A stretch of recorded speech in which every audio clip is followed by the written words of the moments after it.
വാഗമണിലേക്ക് tour പോവാണ്. അപ്പോൾ tour പോകാൻ വേണ്ടിയിട്ട് നമ്മൾ ഇതൊക്കെ ഡ്രസ്സൊക്കെ സെറ്റാക്കി വെച്ചിട്ടുണ്ട്. ഇതാണ് നമ്മൾ ഡ്രസ്സൊക്കെ. ഇത് എനിക്ക് തലയിലൊക്കെയാണ് ഇങ്ങനെ വെച്ച് കിടക്കാം. അപ്പോൾ കാറ്റ് ചെവി കയറത്തന്നെ എനിക്ക് അച്ചു പിടിക്കത്തില്ല. കുറേ സാധനങ്ങളുണ്ട്. ഫ്രണ്ട്സ് അടുത്തത് അവിടെ ചെന്നിട്ട് കാണിച്ചു തരാം. നാളെ ചെന്നിട്ട് അടുത്ത വീഡിയോ കാണിച്ചു തരാം.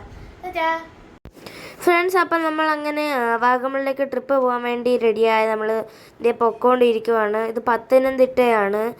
നമ്മൾ പോയി ബ്രേക്ക്ഫാസ്റ്റൊക്കെ കഴിക്കാറായി. ഇതാണ് നമ്മൾ ട്രിപ്പിൽ കൂടെ ഉണ്ടായിരുന്ന ആളുകൾ. അപ്പോൾ ഞാനൊക്കെ കഴിച്ചുകൊണ്ടിരിക്കുമായിരുന്നു. ഇത് കണ്ടോ, ഇതൊക്കെയാണ് നമ്മൾ കൂടെ വന്ന ആളുകൾ. പിന്നെ ഇരിക്കുന്ന എൻ്റെ ഫ്രണ്ടാണ് കേട്ടോ, പിങ്ക് ടീഷർട്ട്.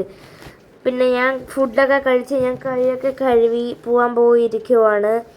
ഇത് പത്തനംതിട്ട ഏതൊരു സ്ഥലമാണ് കേട്ടോ ഇത്. ഇങ്ങനെ ഇനിയും കുറേ സ്ഥലമുണ്ട് പോകാൻ വേണ്ടിയിട്ട്. അവിടെ ചെല്ലുമ്പോൾ ഭയങ്കര തണുപ്പെന്നൊക്കെയാണ് പറയുന്നത്. നമുക്ക് പോയിട്ട് നോക്കാം. അവിടെ പോയപ്പോൾ ചൂടായിരുന്നു, ഭയങ്കര ചൂടായിരുന്നു. പിന്നെ വൈകിട്ടൊക്കെ ആയപ്പോഴാണ് തണുപ്പ് കൂടിയത്. പിന്നെ അവിടെ നമ്മൾ ഫുഡൊക്കെ കഴിച്ച് നമ്മൾ നേരെ പോവാണ്.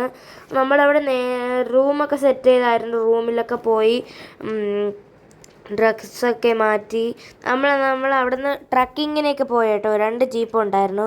പിന്നെ ഇത് ഏത് മലയാണെന്ന് നിങ്ങൾക്ക് അറിയാമോ ഫ്രണ്ട്സ്? ഇത് വലിയ മലയാണ്. അതുവഴി പോകുമ്പോഴൊക്കെ നല്ല വ്യൂസ് ഉണ്ട്.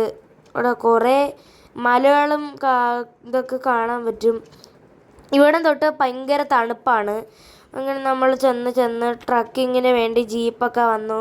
ജീപ്പിൽ കയറി നമ്മളങ്ങ് പോവാൻ വേണ്ടി പോവുമായിരുന്നു. നമ്മൾ ട്രക്കിങ്ങിന് പോയപ്പോൾ റിവർ ക്രോസിംഗ് ഒക്കെ ഉണ്ടായിരുന്നു. നല്ല രസമുണ്ടായിരുന്നു. ഇതാണ് ഫ്രണ്ട്സ് ആ മല. ഇതാണെന്ന് വെച്ചാൽ മൊട്ടക്കുന്ന് പോരുണ്ട്. ഇതാണ് നമ്മൾ ട്രക്കിങ്ങിന് പോയ ജീപ്പ്. 2 ജീപ്പുണ്ട് കേട്ടോ. അപ്പോൾ അടുത്ത ബാലൻസ് വീഡിയോ നാളെ ഇടാം. ഇപ്പോൾ എത്ര ഉള്ളൂ ഇന്നത്തെ